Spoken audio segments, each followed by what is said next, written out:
Hei teman-teman, selamat datang di channel aku.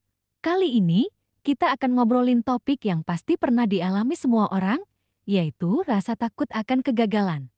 Pasti pernah kan, merasa takut gagal sebelum mencoba sesuatu yang baru? Nah, yuk kita bahas bareng-bareng gimana cara mengatasinya. Pertama-tama, kita harus tahu dulu kenapa sih kita takut gagal. Biasanya, itu karena kita takut dihakimi sama orang lain, takut mengecewakan diri sendiri, atau takut nggak bisa bangkit lagi. Nah, aku punya beberapa tips nih buat kalian supaya bisa lebih berani menghadapi kegagalan. Yuk, simak. Tip pertama, ubah cara pandang kita terhadap kegagalan. Jangan melihat kegagalan sebagai akhir dari segalanya, coba deh lihat sebagai kesempatan untuk belajar. Setiap kali kita gagal, kita sebenarnya sedang belajar hal baru yang bisa bikin kita lebih baik lagi di percobaan berikutnya. Misalnya, kalau kalian mencoba bikin bisnis tapi gagal, jangan langsung patah semangat. Kedua, tetapkan tujuan yang realistis. Jangan terlalu keras sama diri sendiri dengan menetapkan target yang terlalu tinggi. Mulailah dari tujuan-tujuan kecil yang bisa dicapai.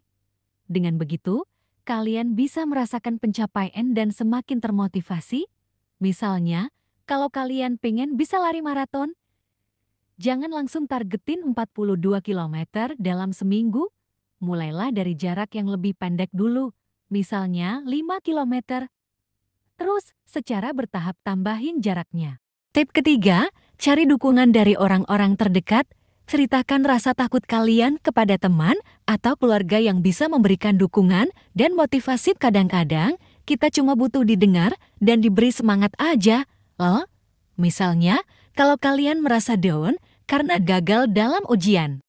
Ngobrol aja sama teman yang bisa memberikan perspektif baru atau bahkan tips belajar yang lebih efektif. Dukungan dari orang lain bisa membuat kita merasa nggak sendirian dalam menghadapi kegagalan. Terakhir, fokuslah pada proses, bukan hasil akhir.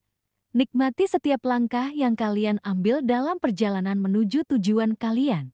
Kadang-kadang, kita terlalu terobsesi sama hasil akhir sampai lupa menikmati prosesnya. Misalnya, kalau kalian belajar melukis, nikmati aja setiap goresan kuas yang kalian buat. Jangan terlalu fokus pada hasil akhirnya harus sempurna. Jadi, itu dia beberapa tips untuk mengatasi rasa takut akan kegagalan. Ingat, teman-teman, kegagalan itu bagian dari proses belajar. Jangan pernah takut untuk mencoba hal baru, karena setiap langkah yang kita ambil, baik itu berhasil atau gagal, akan membawa kita lebih dekat ke tujuan kita.